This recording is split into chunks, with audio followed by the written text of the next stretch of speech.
அனைவருக்கும் வணக்கம். நாம இப்போ பாக்கியலட்சுமி சீரியலில் என்னெல்லாம் சுவாரஸ்யமான விஷயங்கள் நடக்குதுன்னு பார்க்கலாம் வாங்க. நம்ம இனியா வீட்டில் நிதிஷை வெளுத்து வாங்கிட்டு இருக்காங்கன்னு சொல்லலாம். என்னதான் நினச்சிட்டு இருக்கீங்க நீங்கள்? வேலைக்கு போக அங்கிள் பெர்மிஷன் கொடுத்தாரு. அப்போ நீங்கள் எந்த எதிர்ப்புமே தெரிவிக்கல. கடைசியில் நான் வந்து அத்தனை தடவை காலிங் பெல் அடித்தேன், ஃபோன் கால் பண்ணேன், ஃபுல் ரிங் ஆச்சு, ஆனால் நீங்கள் எடுக்கவே இல்லை. ஆனால் அங்கிள் முன்னாடி எனக்கு ஃபோனே வரலன்னு சொல்லி சாதிக்கிறீங்க.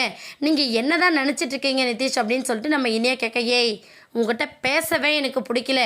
என்ன தான் உனக்கு பிரச்சனை? நீ பாட்டு வர, நீ பாட்டு போகிற, நான் எதுக்காக உன்னை கேர் பண்ணிக்கணும் அப்படிங்கிற மாதிரி நிதிஷ் சொல்லுங்க. பாருங்கள், நீங்கள் அனாவசியமாக சந்தேகப்படுறீங்க.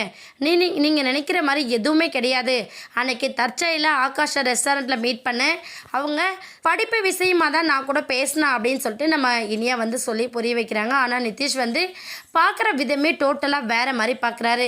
இவெல்லாம் ஒரு ஆள், இவளை போய் நம்ம கல்யாணம் வேறு பண்ணிக்கிட்டோமேங்கிற அளவுக்கு நம்ம நிதிஷ் வந்து வெறுப்போட பார்க்குறாங்க. அது மட்டும் இல்லாமல் வீட்டில் இருக்கிற மற்றவங்கக்கிட்டேயும் ரெஸ்பான்சிபிளாக நீ நடந்துக்கணும், வீட்டில் இருக்கிறவங்கக்கிட்ட சொல்லிட்டு இல்லையா நீ உங்கள் அம்மா வீட்டுக்கு போயிருக்கணும் அப்படின்னு சொல்லிட்டு நம்ம நிதிஷ் சொல்ல உடனே நீ வந்து இங்கே பாருங்கள், உங்களுக்கு கால் பண்ண மாதிரி நான் அங்கிளுக்கும் ட்ரை பண்ணேன், ஆன்ட்டிக்கும் ட்ரை பண்ணேன், 2 பேரோட நம்பருமே ரீச்சபிளாக இல்லை.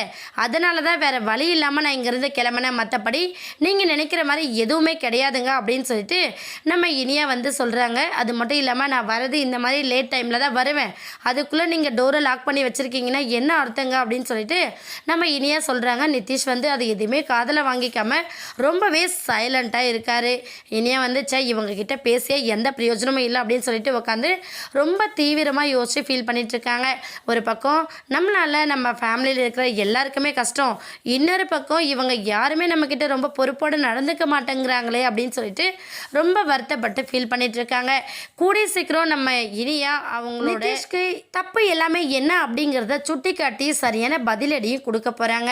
அது மட்டும் இல்லாமல் இப்படி நம்ம நிதிஷ் எனி டைம் இனியா கிட்ட கோவமாக பேசிகிட்டு இருந்தாங்க அப்படின்னா கண்டிப்பாக இனியாவோட மனசு ஆகாஷ் பக்கம் திசை திரும்புறதுக்கான வாய்ப்பு ரொம்பவே அதிகமாக இருக்குது. வெயிட் பண்ணி பார்க்கலாம். இந்த வீடியோ உங்களுக்கு பிடிச்சிருந்தா மறக்காமல் நம்ம சேனலை சப்ஸ்கிரைப் பண்ணுங்கள். தேங்க்யூ.